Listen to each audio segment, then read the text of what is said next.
welcome to the Self-Love and Pleasure podcast.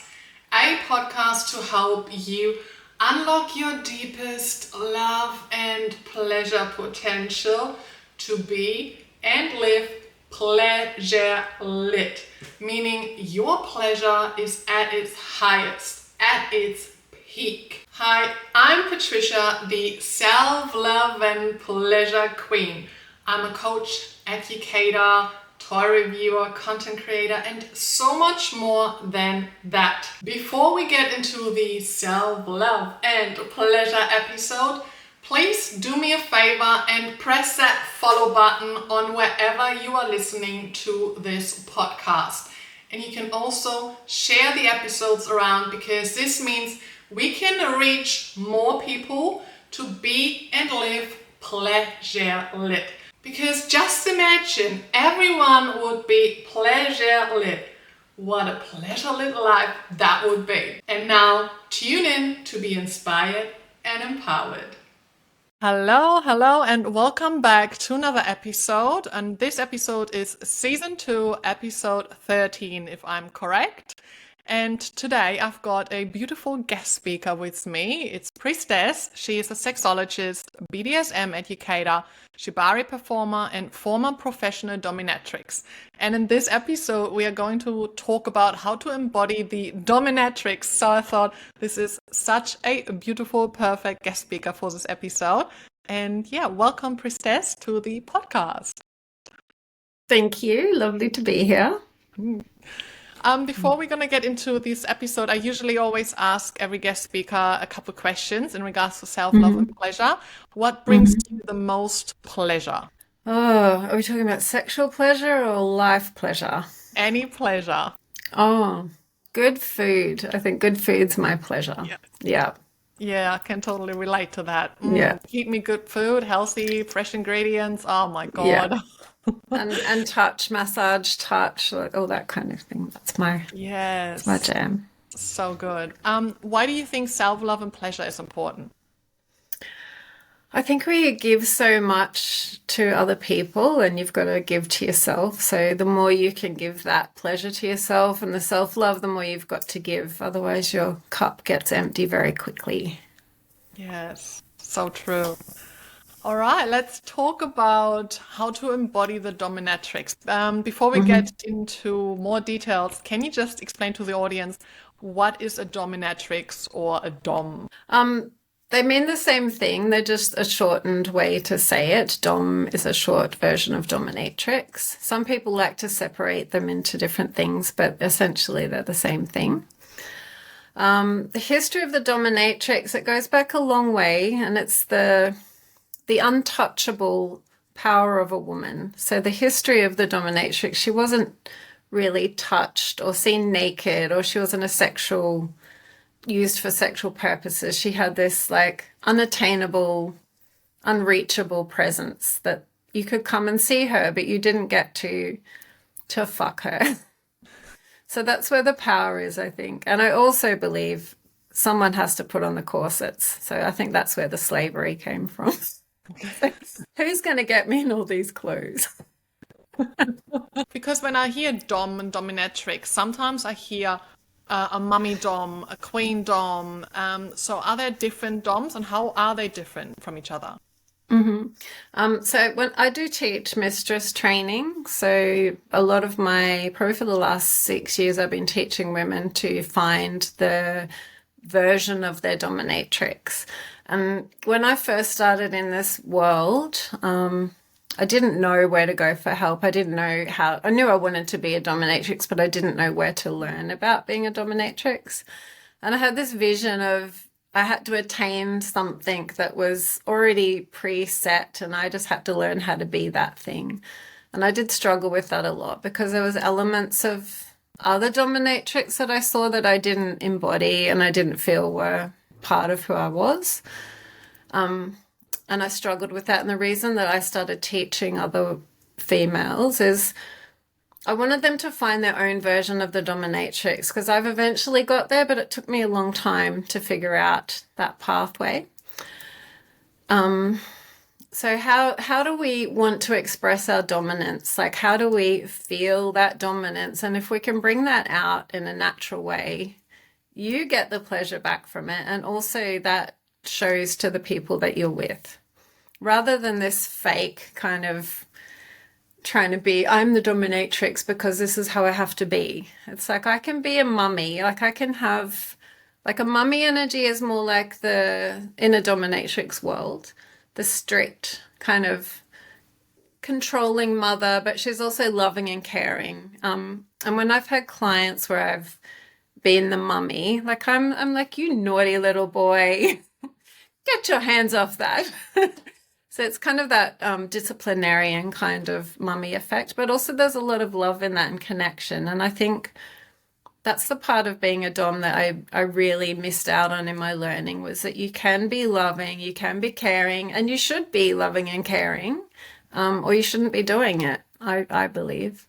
So you've got the mummy, you've got the sensual domination, which is more of like using that sexual, like the panther, you know, coming in and getting your prey. Like, that's that real embodying that power of being the woman and the seductress and like taking your prey, which is more like me. I like that bit. You have financial domination is another way that it is expressed. So the Femdom. And like everything, there's good and bad ways to do all of this. Femdom is one that's probably used the wrong way a lot of the time. So financial domination, like taking money from people and controlling them, using blackmail, all of these kind of things.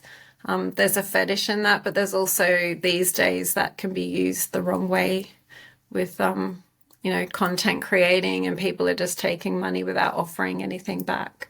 That's exactly while you're just talking about that, because I've looked a little bit into the dominatrix niche, because I'm doing the adult page content creation, and I had quite a few clients or fans, followers, who really loved like me embodying the mummy role, or they wanted to like throw money at me because they wanted to have that I'm like kind of like using them like a money piggy bank of like, give me more, give me more, give me more.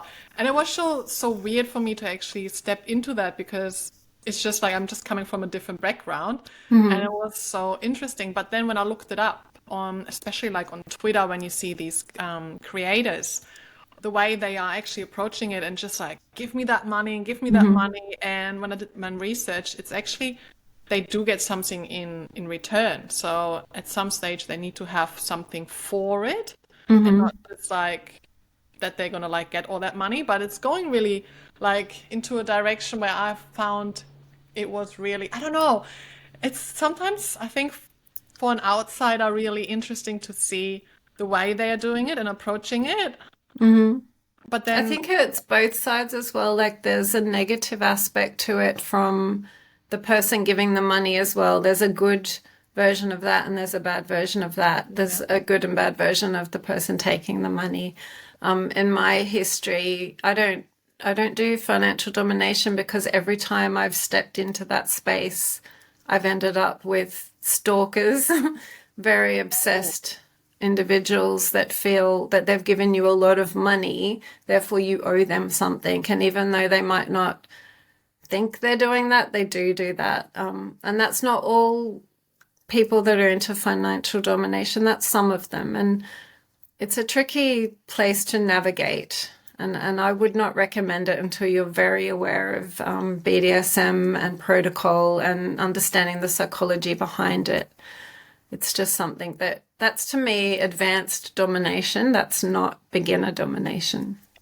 Interesting to hear. And I think that applies to like all dominatrix niches and parts, what you just mentioned, that you really need to like do your research and be really aware of like the challenges and really the limits and the precautions that safety measures that you basically have to put in place, I guess. Yeah. But I think this is probably why I struggled with that, because like I had to remind myself, okay, this is someone else's fetish, so of course they can enjoy themselves. They get something out of that by passing money on just like that.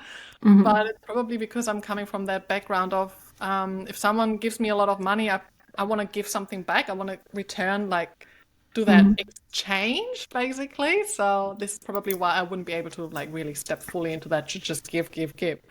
But if you understand the psychology behind it and why they're doing it, you've got something to offer back to them. And Yeah, that's the so point, yeah? yeah.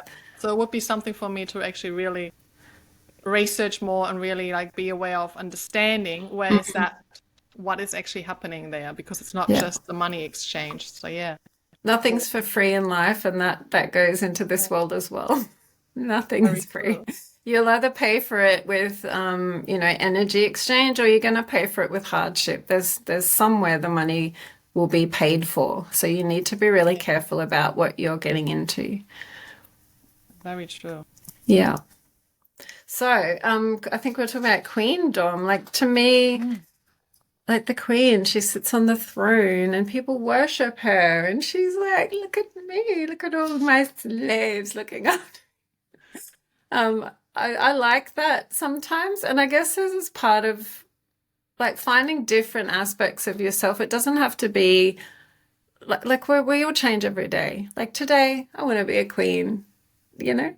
Today, I want to be the Femdom. I want to go out and buy things and have someone give me money.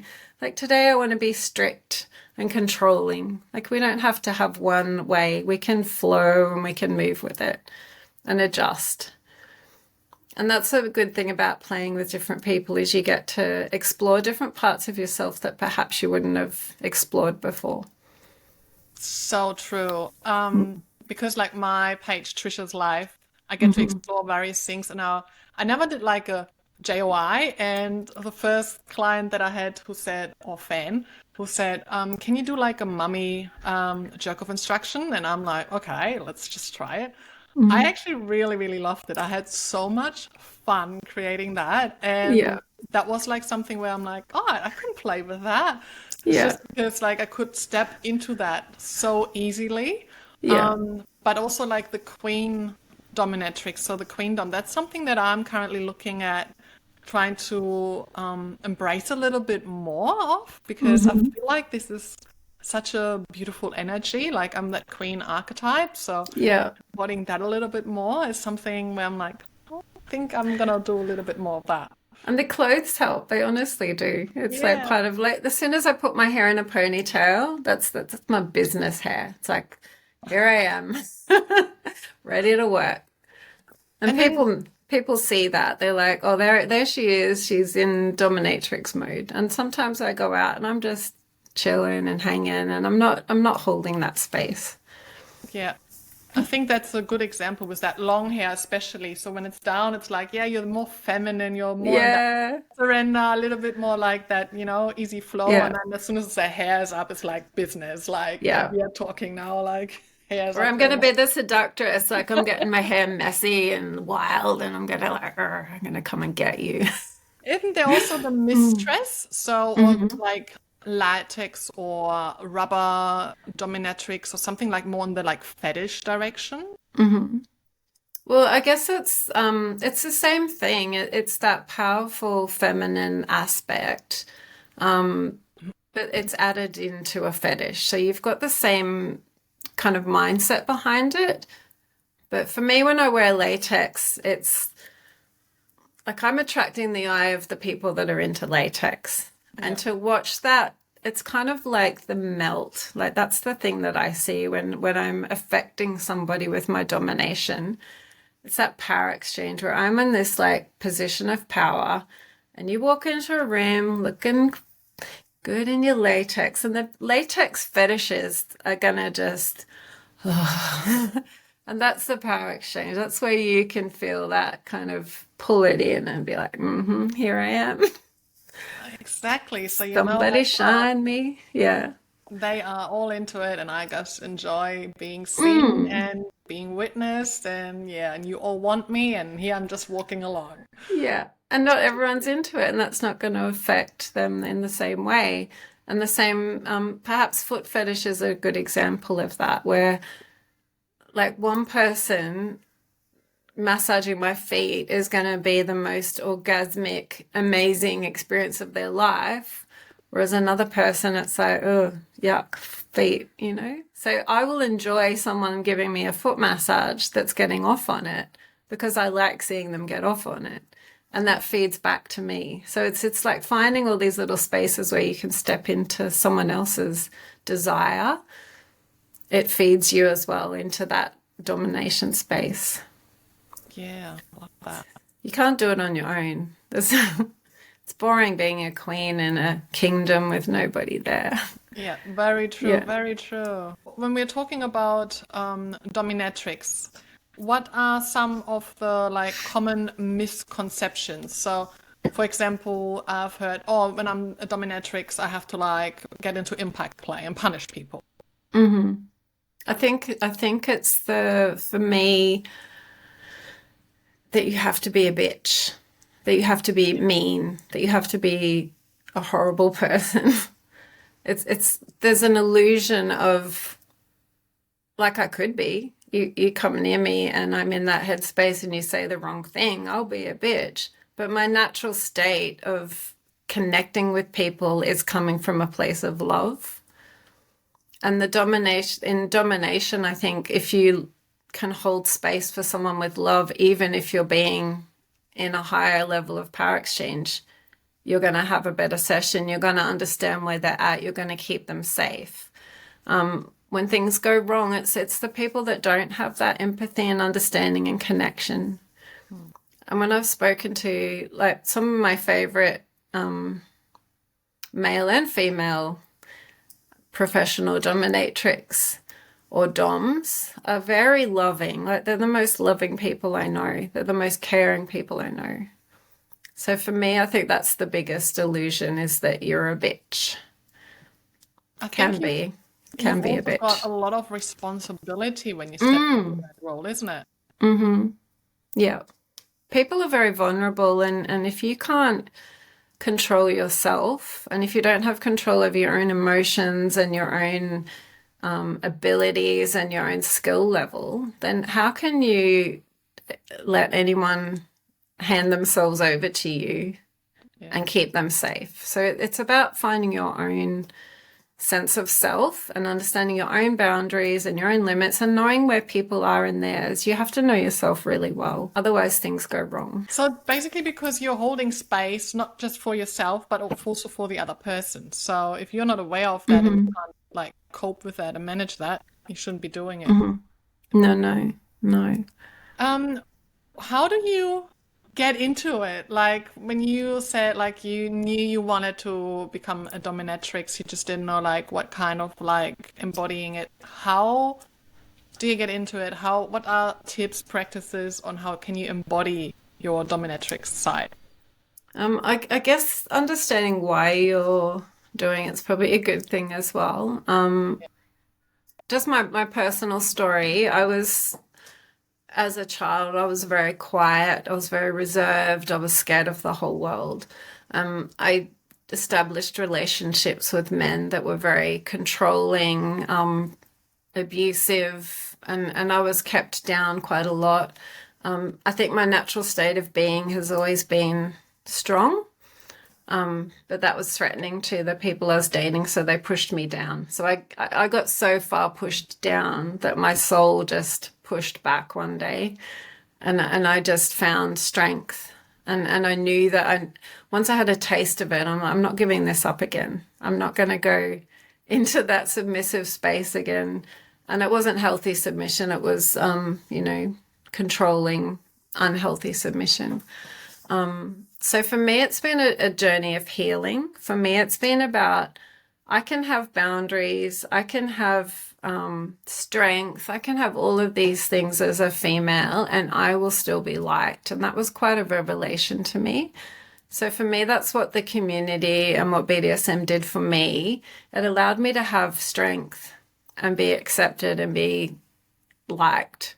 Because I think as women, we're kind of brought up to be, compliant and behave and look pretty and do what you're told and be a good girl. And if you don't, then you get in trouble or people won't like you. So we've kind of conditioned that way. So for me, BDSM's about it's okay.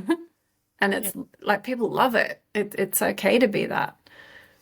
And for me, finding my strength was in myself first. So I started doing bodybuilding. I started building up my strength. I started working on my mind. And I didn't know about BDSM at all. I started to get strong first. And then I met someone who introduced me to it. And he loved how strong I was. And I'm like, I like this. This is good. And when I first started into it, there was a few more event spaces around. We're from Brisbane. I don't know who's listening. We're in Brisbane. So I started going to an event regularly and just watching, taking lots of notes, talking to people, and just slowly stepping in and slowly understanding what's happening around me and gathering together the bits of it that I like and letting go of the bits I don't like. It's things that go wrong with BDSM, I think, is when people jump in very quickly and it's like, I want all the things. I want to try everything and I want to do everything and I want to play with everyone, and you don't really know what you're getting into. So I think slowly is good and education is good, and trying a little bit and then stepping back and then see if I like this and then step back and just really feeling into what works for you. I like that. That's such a good tip in regards to like approaching it to really see, is that really like what I want? And to really take that step back of like reflecting on it as well, because it's such a great way to approach it, to make it also a safer way for you, but also for the people you're going to get involved with. Yeah, definitely. When you are ready to unlock your deepest love and pleasure potential for an orgasmic life, to be and live pleasure lit, then you can learn from me via one of my online courses. You can join my Pleasure Toys school, or you can work with me closely one-on-one via my coaching. If you would like to see more of me, your favorite one-of-a-kind Trisha, then you can join Trisha's Life. You find more details and how to join it all at selflovepleasure.com. What is like one of the most common requests when you do step into like a dominatrix role? As a professional? Yeah, as a professional. It's usually pegging, probably, would be the most common request. Or foot fetish is another one I get a lot of. But pegging's probably number one. Yeah, I can imagine. Yeah. Interesting. But in my social life, because I have a very strong social aspect of my domination, which is mostly shibari. So I guess that would be the most common in my social life. So what was first? Was it like privately, personally, that you started to embody the dominatrix and then you went into becoming it professionally? Or did you like explore it more professionally and then it kind of like sicked over into your private life, or do you keep it completely separate? I had my first experience was with a boyfriend that I had at the time, 2012, and he was into feet and muscles, and I was at the gym, so I was muscly, and I had this gym shoes on, so he loved my sweaty feet. And then after I left him, I tried to go back to a vanilla relationship, and it was really hard. It's like, I remember thinking, I can give up that, and it'll be okay. I don't need that in my life. But just slowly over time, I started to realize what I'd given up. And then I started looking online, and I found the community, which at the time was Fetish Empire, which is one of the most amazing event spaces in Brisbane, which is now closed. And there's been others along the way. So mine was more social, so personal, social. And once I got into the social side of it, I started doing a lot of classes. There's lots of like workshops and things. And then I started doing dominatrix work, like professionally. So mine was more, I've never really needed it to do it for money. It's never been, I have to do this. It was more like, I want to do this. If I had to do it for money, I don't think I would enjoy it. Yeah. I think that's the best when you get into something and you really enjoy doing what you're doing. And it just shows. I think that it's just such a different dynamic and energy exchange as well. And if you can then make money out of it, that's the bonus of it. Yeah. And there's a few people that work in this space and they're not doing it from their heart. Yeah. They're doing, and it becomes quite robotic and quite cold. And one of the things that I got back from a lot of my clients is they felt like it was real. Yeah. And it wasn't so, like, I don't know them. They come, I'm with them for an hour and they go. But for me, I could hold space for them like it was real. Yeah. Yeah. But if you're doing it just because you want to make money, it's like that hour, all you're thinking about, it's like a job. I'm going to put on my clothes, I'm going to do the thing, and then I'm going to go, and it's over. And it's kind of, it just becomes work. Yeah. And I think you can feel that as a client unless you're a really good actor. That's how I approach my adult content creation pages as well with my fans. So I actually like that example that you said, give it a little bit of a try, step back out to see if it's your thing or not. Because the requests that I got, like, I had no idea about like muscle mummy. Because when I was really into bodybuilding as well, when I started to be like becoming a PT, and I kind of like overtrained a little bit in like 2020, 2021. And I was really, really muscly, and I had all these, oh my God, your muscles, and like, can you like do this with your thighs, and like just imagine my head between your thighs, and I'm just like, oh my God. So they all like wanted to have that kind of like muscle mummy content, and I was able to like step into it a little bit, be like, oh yeah, I like this, or I like that, or the mummy JOIs. So I was always able to like pick and have a little bit of a play, and when I got requests where I felt like straight away a no, I'm like, no, I'm not going to do it. So money was not the, like, if I really needed money, I should have gone that way. And I'm like, no, I'm not looking for that. I want to enjoy myself too. And I really truly believe that even the fans that are reaching out, they would enjoy my content much, much more when I enjoy my own content. And I don't want to do anything that doesn't align with me, or where I don't feel like the full body yes, or that curious yes. Oh yeah, I might want to like try it out. I'm not sure if I'm gonna do it yet. Let me like play a little bit, and then I'm like, oh my God, I loved it. Yeah, I did. Like, here you go. But also there's people out there that will love it. So if you just say no, then they'll find someone that really enjoys that thing. So you don't want to keep them there just because you want the money. It's like you're shutting down their opportunity to grow and find someone that can give them a different experience. Yeah. So, and I had a few where I said like, no, this is not me. I'm not going to do that.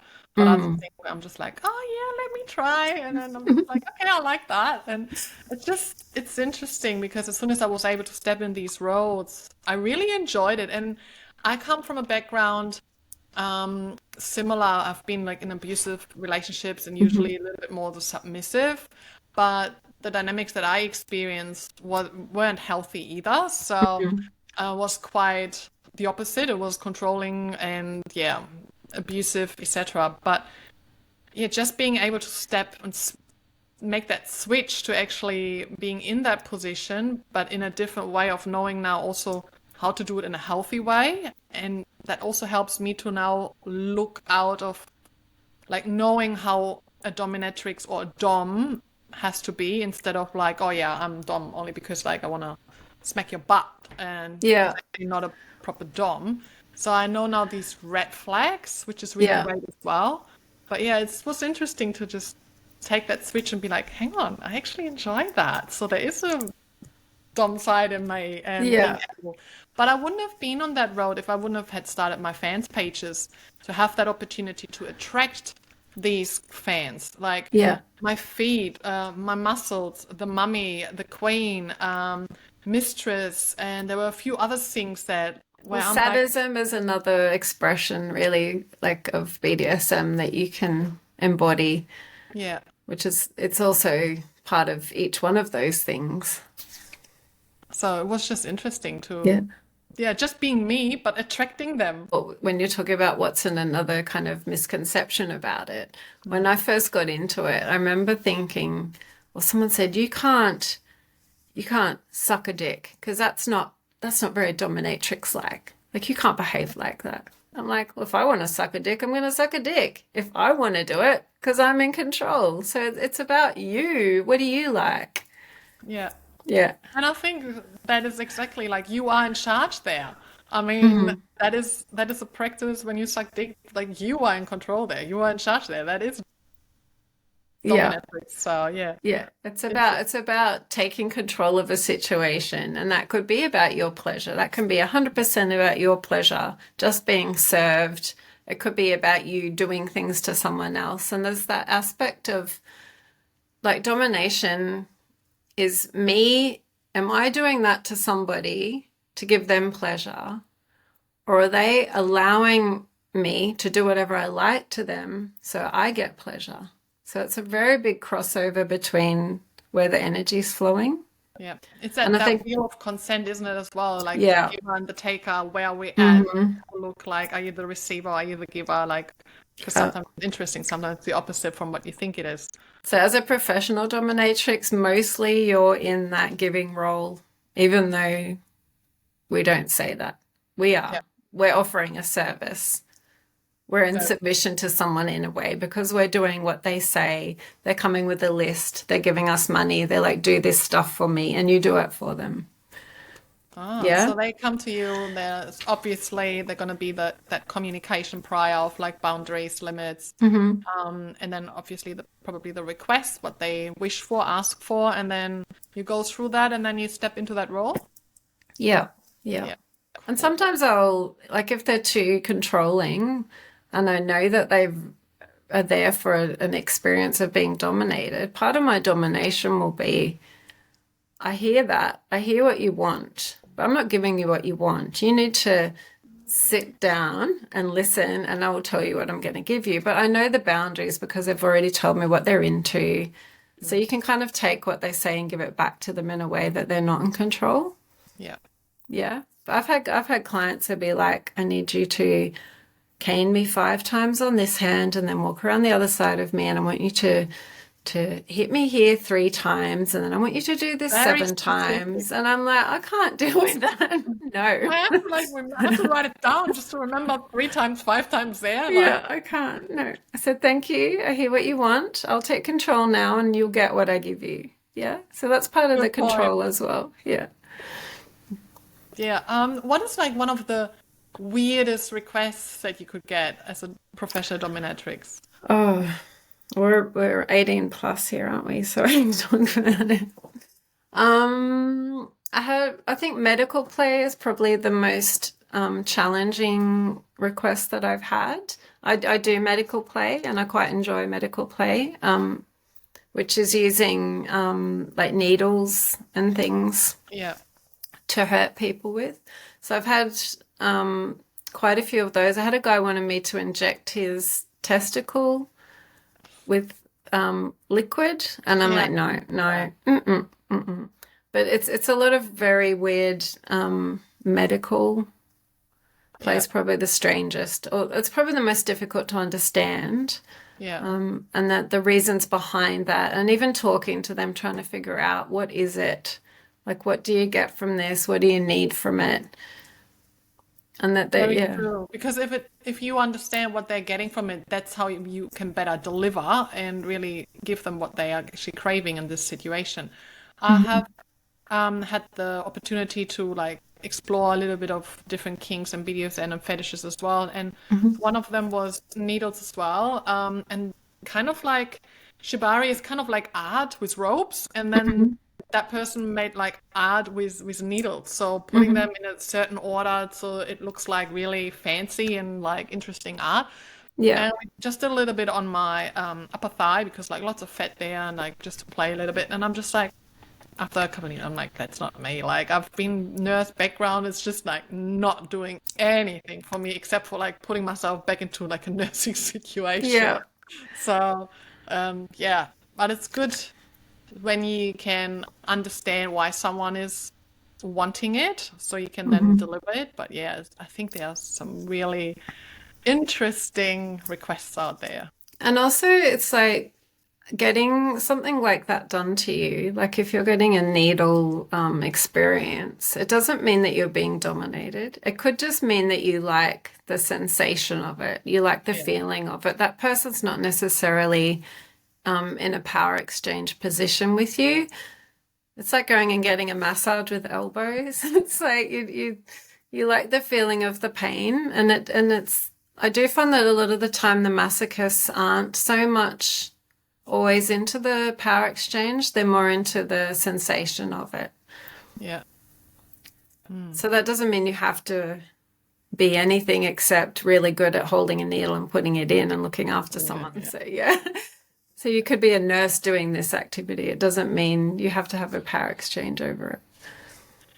I want to go into two other things a little bit more. So benefits of embodying your dominatrix. What would you think are like the benefits of that?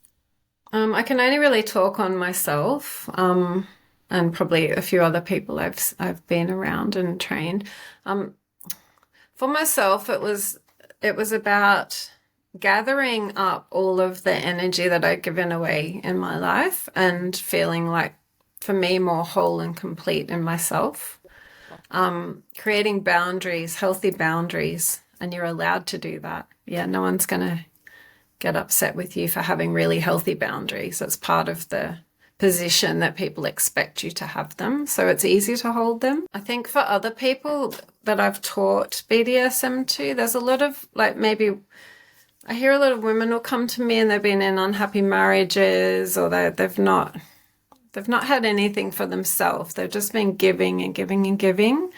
So it's about them claiming back something for themselves. I feel like when I stepped into the Dom roles, I was able to actually ask for what I want as well, like using it for my, like, of course I was delivering what I needed to deliver, but also I was stepping into like, hey, I'm finally in that position to say like, no, I actually want it this way, or I want it that way, and just go for it. So that was really empowering. And from the other side, the person that's receiving that, it's almost a relief. Like, from a submissive headspace, it's like if you're told what to do and you know that it's received well, it's like, okay, I can do that. Like, I'm not having to make this shit up. I'm not having to figure her out. Like, she's telling me what she wants. I can do that. So there's a lot on the other side as well.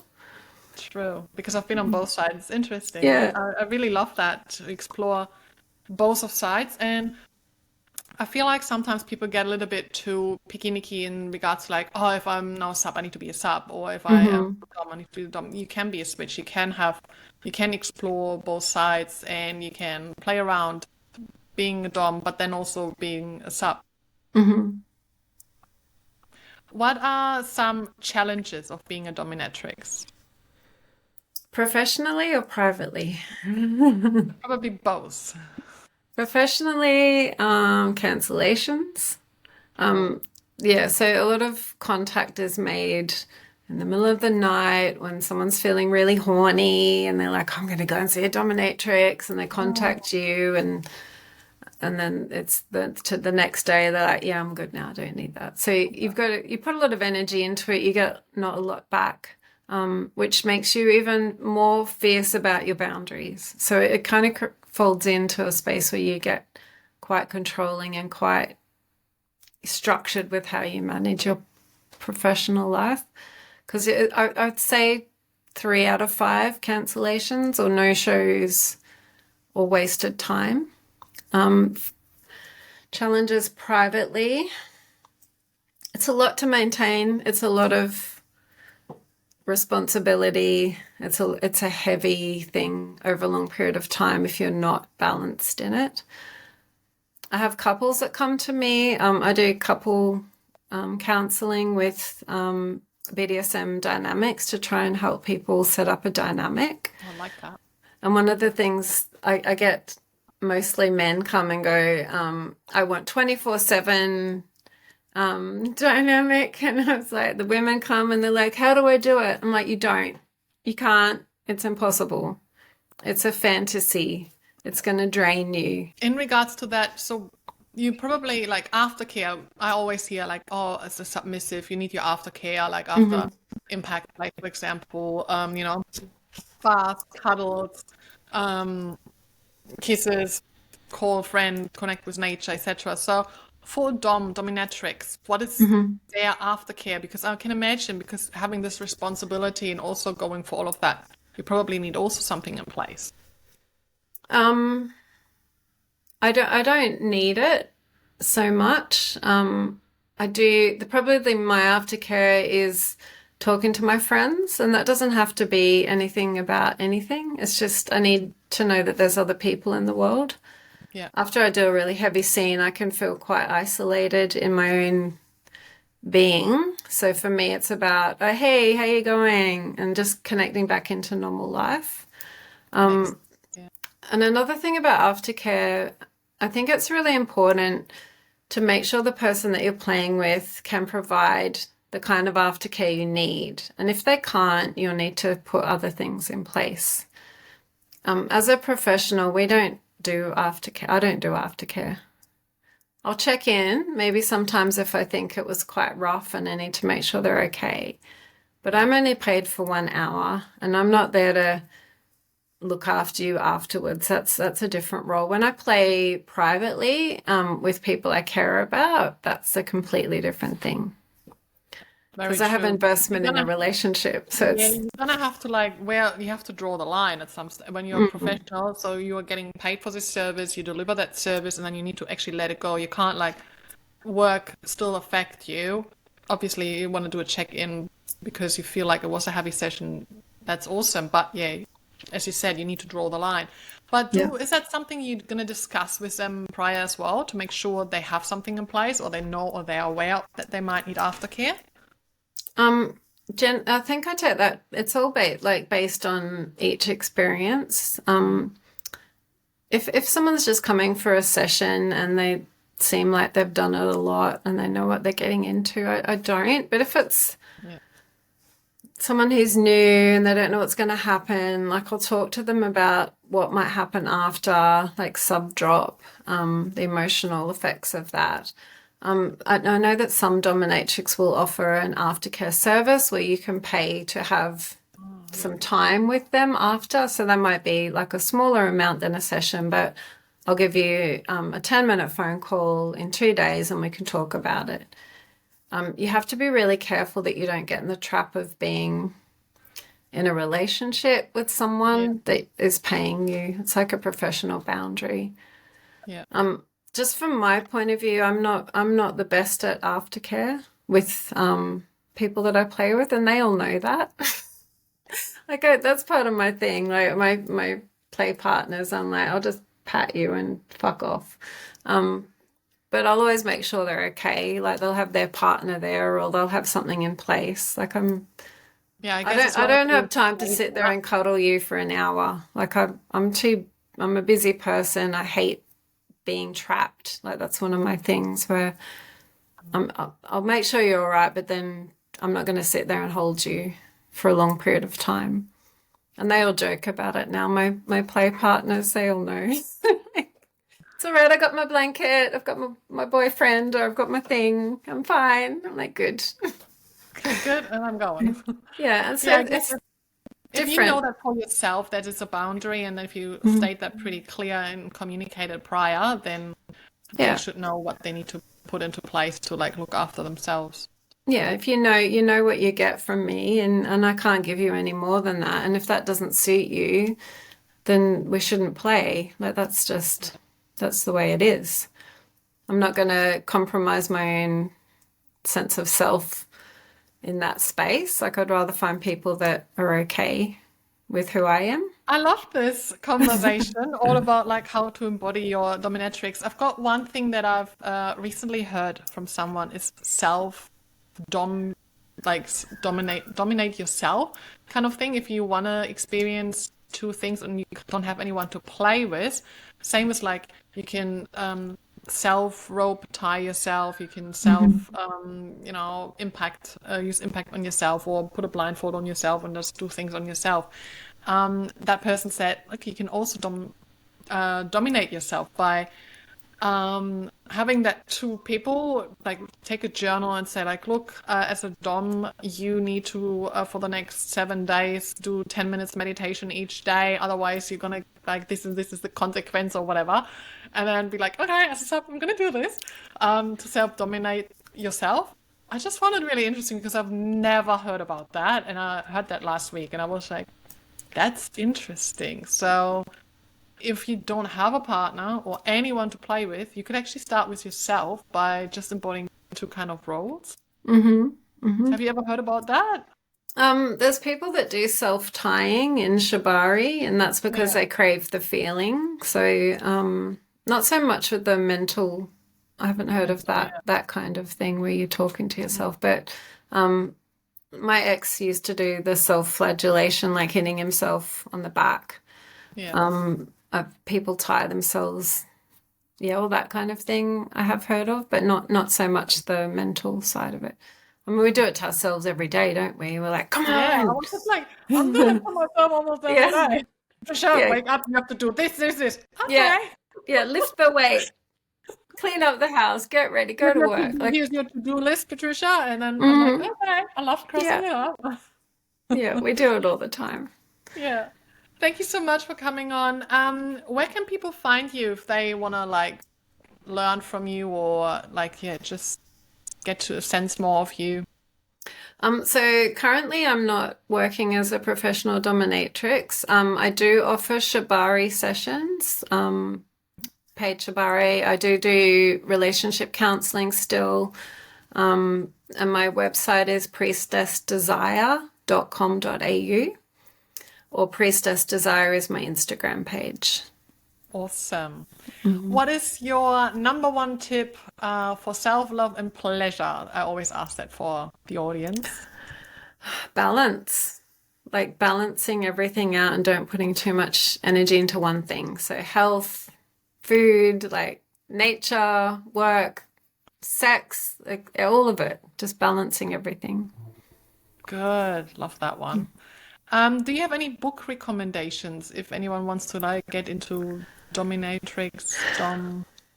I don't, because I haven't personally found any that I've read and gone, I really love that. So I think getting in contact with real people is probably the best thing. To learn from someone, Yeah, there's a website called People Don't Know Fet Life. Which has a lot of content, it has a lot of support, a lot of groups you can learn a little bit from. Awesome. You just have to plow through all of the shit on there like every other website. Like every other app. Yeah. Something like a dating app where it goes through all that. No. Okay, that's useful. Yeah. Thank you so much for coming onto this podcast. My pleasure. This conversation. So to everyone else, I hope this brings you a little insight into, how to embody your dominatrix with lots of love and pleasure. Mwah!